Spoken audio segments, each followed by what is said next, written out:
네, 여러분 안녕하세요. 17강 불만 고객 응대 관리에 관련된 내용을 오늘 함께 살펴보도록 하겠습니다. 자, 불만 고객이라고 하면 굉장히 다양하죠. 여러 이 불만 고객은 발생할 수밖에 없는데요. 우리가 불만 고객을 가장 중요하게 생각해야 되는 부분은 이런 불만 고객을 어떻게 대처하고 어떻게 대응하느냐에 따라서 이 고객의 만족도가 더 높아질 수도 있고, 그리고 병원 경영에 있어서 매우 장애가 될 수 있는 그런 요소를 아주 많이 갖고 있기 때문에 우리가 이러한 불만 고객 응대에 대한 관리를 철저히 하지 않으면 안 되는 부분입니다. 그리고 특히 상담을 하는 상담 전문 병원 상담 실장은 이러한 불만 고객에 대한 응대 관리를 철저하게 준비해서 필요에 따라서는 적절하게 대응할 수 있도록 구체적인 방안을 만들어 놓는 것이 굉장히 중요하다라고 미리 말씀드리고 페이지를 시작하도록 하겠습니다. 자, 의료 커뮤니케이션의 기본 구조는 우리가 상담을 할 때 다섯 개의 어떤 그 방향으로 이제 설정이 되는데요. 기본 구조죠. 그래서 첫 번째는 이제 면담을 개시합니다. 뭐 이제 서로가 상담이 준비가 되어 있고 이제 서로 마주보고 앉아 있고 뭐 이런 어떤 면담 개시가 있다면 이제 정보를 수집하죠. 그래서 이 환자가 갖고 있는 병력이나 그리고 환자가 본인의 병력에 대해서 어떻게 생각하는지 환자의 관점에 대해서 어떤 우리가 좀 충분히 듣고 그리고 그것을 메모를 통해서 어떤 이 기록을 좀 남기게 되죠. 그리고 이제 정보를 수집하는 과정에서 이제 또 관찰, 진찰이 되겠습니다. 그래서 어디가 정말 불편한지에 대한 진찰을 통해 소견이 또 나올 수 있고요. 그것을 가지고 이제 우리가 정보를 이제 공유하죠. 아, 그러셨군요. 그래서 그렇다면 우리가 이렇게 치료를 한번 시도해 보면 좋겠다. 그리고 이 원인은 뭐 이렇다. 어떠한 설명이나 치료 계획 등을 통해서 우리가 이제 합의를 하게 됩니다. 그리고 나서 그럼 이렇게 진행을 좀 하자. 이렇게 해서 이제 상담을 마무리하게 되죠. 그래서 이런 어떤 과정들이 이제 기본 구조가 되겠습니다. 그런데 우리가 환자와 병원 간의 어떤 소통의 문제점이 발생하는 가장 큰 원인으로 뽑자면 바로 이런 어떤 설명이 부족하다. 그리고 정보의 양과 어떤 질적인 문제가 있다. 예를 들어서 제가 원하는 환자가 원하는 내용은 이 정도인데 내가 전달하는 내용은 상담자가 전달하는 내용은 다소 적을 수가 있죠. 또는 양은 굉장히 방대해요. 그러나 어떤 내용이 정확한 내용인지 또는 내가 원하고자 하는 내용이 거기에 포함되어 있지 않을 수도 있죠. 그래서 이런 어떤 정보의 양과 질적인 문제가 발생할 수 있다. 그렇다면 이제 이런 것들을 대안하기 위해서는 우리 상담자는 어떻게 해야 될까요? 다양한 정보를 수집하고 그것을 요점화해서 환자에게 어떻게 적절하게 이것을 안내할 수 있는지를 충분히 학습을 할 필요가 있겠죠. 그리고 사용하는 언어적인 문제에도 굉장히 큰 문제가 발생할 수 있습니다. 사용하는 언어가 서로 다를 수 있죠. 어떤 병원 용어를 좀 더 전문적으로 사용을 한다든지 그러면 환자 입장에서는 이해도가 많이 떨어질 수 있죠. 아니면 너무 좀 저급한 어떤 용어를 사용을 해서 불편함을 줄 수 있다든지 그래서 이런 부분들이 어떤 문제점이 또 발생할 수 있는 이 원인이 되기도 합니다. 그리고 또 시간적인 부분도 있죠. 내가 충분히 상담을 받지 못했다라고 생각할 수 있고 내가 말하고자 하는 전달 내용이 충분히 전달됐을까?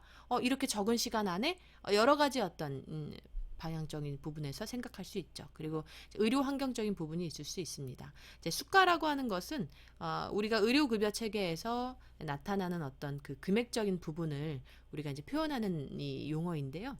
뭐 예를 들면 내가 생각했던 치료 방법이 생각보다 좀 긴 장기간의 어떤 치료 과정에 있어서 금액이 좀 많이 발생한다. 이렇게까지 내가 해야 하다? 또는 나는 이 정도는 생각했는데 생각보다 짧게 끝나서 이게 정말 믿을 만한 것인가? 뭐 이런 어떤 소통의 문제점이 발생할 수 있죠. 그래서 이러한 내용들이 어떤 원인이 될 수 있다라는 부분을 말씀드립니다. 그래서 우리가 서로에게 이익이 되는 어떤 상담의 테크닉으로는 총 세 가지를 정확하게 찝을 수 있는데요. 이 3요소는 첫 번째, 신뢰를 형성하는 것입니다. 우리가 정신과 치료에서도 사실 이 내담자와 그리고 상담자에 있어서 신뢰가 형성되어 있지 않으면 자신의 본연의 이야기를 사실 많이 끄집어내기가 쉽지가 않죠. 왜냐하면 이 사람이 정말 나를 이해하고 있을까? 그리고 나를 이해하려고 노력하는 것인가?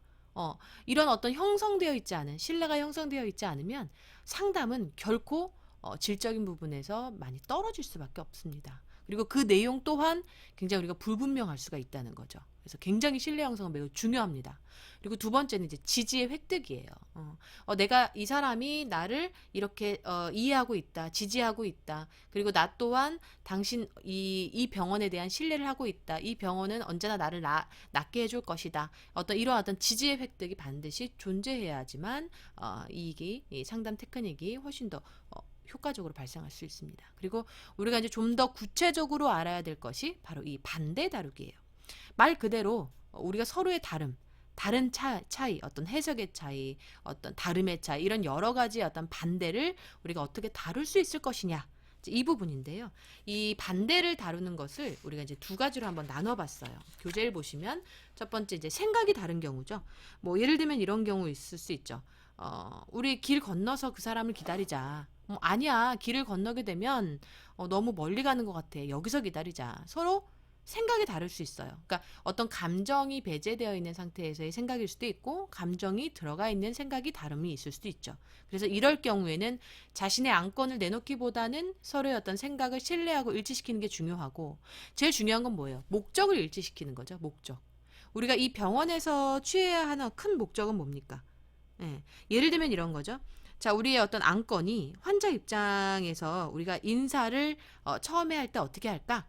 고객이 환자가 우리 병원을 방문할 때 문을 열고 들어오는 순간 우리가 맞이하는 첫인사를 어떻게 할까? 이것을 안건으로 냈을 때 뭐 A는 우리 바쁘니까 뭐 일어나고 뭐하고 하지 말고 그냥 인사말만 하자. B는 아니 우리의 첫인상인데 그냥 그렇게 하면 이 첫인상이 굉장히 좋지 않으니까 우리가 어떤 인사말을 같이 동일하게 하자. 뭐 통일성 있게 같이 뭐 합창을 하자. 아니면 일어나서 맞이 인사를 하자. 반드시 일어나자. 여러 가지 안건이 나올 수 있어요. 그런데 여기서 제일 중요한 게 뭐예요? 목적이죠. 그 목적은 뭐예요? 맞이 인사, 첫인상. 그걸 기준으로 했을 때에는 우리가 어떻게 좀 더 구체적으로 더 좋은 대안이 있을 것인가를 찾는 것이 중요한 거죠. 그래서 생각이 다를 경우에는 내 의견이 중요한 것이 아니라 목적을 우선시하고 그거에 대한 대안을 찾는 것이 중요하다라는 것. 그리고 감정적으로 저항하는 경우들이 있어요. 뭐 예를 들면 어떤 통제의 정도에 따라서 또 달라질 수 있는 이런 어떤 행동에 있어서 유념을 해야 하는데 우리가 행동을 이제 조심해야 된다는 거죠. 그래서 저 사람 왜 이렇게 처신을 못해 할 수가 있을 경우에 그러니까 행동 거지를 굉장히 좀 바르게 해서 그 사람에게 불편함을 주지 않도록 하는 것이죠. 뭐 예를 들면 환자의 체면을 깎아내리는 어떤 말투나 아니면 어떤 제스처라든가 표정이라든가 뭐 이런 것들을 굉장히 좀 주의할 필요가 있고 또 자기 자신의 중요성 내가 지금 어떻게 처신하고 있는지 그리고 내가 어떻게 지금 현재 상담을 진행하고 있는지에 대한 부분을 신경을 쓰되 너무 막 지나치지 않게 이것들을 좀 유념하실 필요가 있어요. 그리고 이 환자의 행동이나 동기를 절대 스스로 심판하시면 안 됩니다. 미리 결단 내리시면 안 된다는 거예요. 그래서 이런 어떤 반대를 다루는 과정들을 우리가 좀 아셔야 된다. 그래서 이제 우리가 의사와 병원 입장에서 봤을 때와 환자의 입장에서 봤을 때의 차이를 한번 살펴봤어요. 근데 예를 들어 의사인 입장에서는 어떨까요? 자, 엑스레이를 검사를 했다고 쳤을 때 환자는 이렇습니다. 제가 지금 어떤지 너무 궁금해요. 보고 싶어요. 라는 어떤 마인드가 있을 수 있죠. 그런 생각을 할 수가 있죠. 나도 보고 싶어요. 그런데 의사는 이렇게 생각합니다. 보면 알아요? 이런 어떤 구조 때문에 예전에는 서로의 어떤 영상 기록을 함께 공유하지를 못하고 의사가 일방적으로 그걸 보면서 어떻게 보면 이제 설명을 한다거나 통보하는 경향들이 많았지만 지금은 어때요? 어디가 어떻게 불편하고 어떻게 커져 있고 뭐 어떻게 뭐 문제가 생겼고를 좀 더 구체적으로 같이 공유하죠. 이런 것이 뭐냐면 결론은 내가 전달하고자 하는 것만 말하면 된다라는 어떤 생각 그리고 환자 보호자의 어떤 관심사보다는 중요한 내 이야기 나의 어떤 그 관찰 소견 이것이 더 중요하다라고 생각하는 이런 입장 차이가 어떤 이 갈등 특히 이 불만 고객을 만들 수 있다라는 부분입니다. 그렇다면 환자가 느끼는 또 이런 어떤 불만들은 또 뭘까요? 이런 입장 차이. 내 이야기를 좀 할 수 있다면, 내 이야기를 의사가 들어준다면, 내 질문에 답을 해준다면 정말 좋겠다. 그래서 궁금하고 걱정되는 것을 우리가 해소할 수 있기를 이 환자 입장에서는 기대하고 있죠. 그러다 보니까 우리가 의사와의 어떤 진료 시간에 이 고객, 즉 환자가 느끼는 어떤 기대 가치를 우리가 다 해소할 수가 없어요. 그래서 진료 시에 관찰된 소견을 기준으로 우리가 좀 더 충실하고 어떤 이해도를 높이기 위해서 이 환자의 이 기대 심리를 해소하기 위해서 병원 상담실장이 병원 상담을 하는 목적이 발생하겠죠. 그래서 이러한 내용을 구체적으로 잘 이해하고 파악하면서 고객 상담을 진행해야 된다라는 것이 또 다른 포인트로 정확하게 다시 한번 짚어드립니다. 자, 여기서 이제 제일 중요한 포인트. 불만 고객이 그럼 증가하는 이유들이 여러 가지가 있죠. 그런데 이제 이것을 우리가 도표나 어떤 그 연구에 의해서, 보고서에 의해서 이 내용을 좀 유추해 보자면, 모든 고객에게 100% 만족을 주는 서비스는 사실 없죠. 모든 사람이 다 100% 만족을 하지 않습니다. 그렇죠? 단 0.1%라도 사실은 부족함이 좀 있어요. 그러나 예를 들면 고객 이 와튼 스쿨이라고 하는 이제 미국에서 이 소비자 1,186명을 대상으로 이 실시한 불만 고객 연구 보고서에 따르면 고객 100명이 불만을 느꼈다면 100명이라는 사람이 불만을 느끼면 거기에서 32명에서 36명 정도는 고객이 같은 매장을 방문하지 않는다. 즉 100명이 느끼게 되면 이 정도의 고객이 방문하지 않는다. 굉장히 큰 수치라는 거예요. 그리고 또 이것을 조금 더 구체화시켜서 말씀을 드리면 우리가 100명 중에 불만을 느낀 사람이 있다면 그 중에 6%만이 기업에게, 즉 병원에 표출을 합니다. 내가 무엇 때문에 불편하고 무엇 때문에 불쾌했고 이것은 조금 더 바뀌었으면 좋겠다 해서 항의를 하는 것은 고작 6%밖에 되지 않는다는 거예요. 그래서 이 6%는 그러면 어떻게 표출이 되고 그럼 침묵하는 이 불만은 그냥 오로지 말을 하지 않느냐? 그렇지 않다는 거죠. 즉 이야기를 해주는 사람은 6%이지만 나머지 94%는 그 불만을 가지고 있을 수도 있고 그것을 다른 사람에게 표현할 수도 있는 거죠. 즉 병원에다가만 얘기하지 않을 뿐이라는 수치일 뿐이에요. 그럼 굉장히 큰 수치라는 거죠. 그래서 우리가 이제 이걸 조금 더 수치화 작업을 한번 해봤어요. 친구나 가족, 동료에게 불만 내용을 적극적으로 이렇게 알리는 이런 어떤 사람들은 31%로 파악이 됐는데요. 이거를 이제 조금 더 우리 여러분들이 한번 보실게요. 자, 31%의 고객 중에서 8%는 우리가 이제 100명을 기준으로 한다고 했을 때 100%를 보면 31%의 고객 중에 8%는 한 명한테 그리고 또 다른 8%는 두 명에게 자신의 나쁜 감정을 알렸고 나머지 84%, 100% 중에서 8%가 남은 84% 중에서 78%는 3명 내지 또는 5명까지 그리고 그 나머지 78%를 빼면 이제 나머지 6%가 나오죠. 그 나머지 6%는 6명에게 6명 이상에게 험담을 늘어놓는다라는 어떤 이제 수치화 작업이 나왔습니다. 즉 불만 고객 100명 중에 이 31명이 결국은 90여 명의 어떤 불만을 전파하게 되는 이런 어떤 파급 효과가 발생한다는 거예요. 이걸 조금 더 이해도를 높이기 위해서 다시 한번 표화 작업을 했는데 한번 보실까요? 자, 우리가 100%라고 기준을 했을 때 6%, 나머지 94%는 이렇게 전이가 된다, 전파된다는 거예요. 그래서 6%만이 오로지 기업에 직접 항의를 하고 나머지 94%는 침묵하거나 험담 또는 입소문을 통해서 친구나 가족, 동료, 지인들에게 모두 다 표현하더라. 그럼 이 사람들이 8%는 또 1명, 또 8%는 2명, 또 78%는 또 3명에서 5명.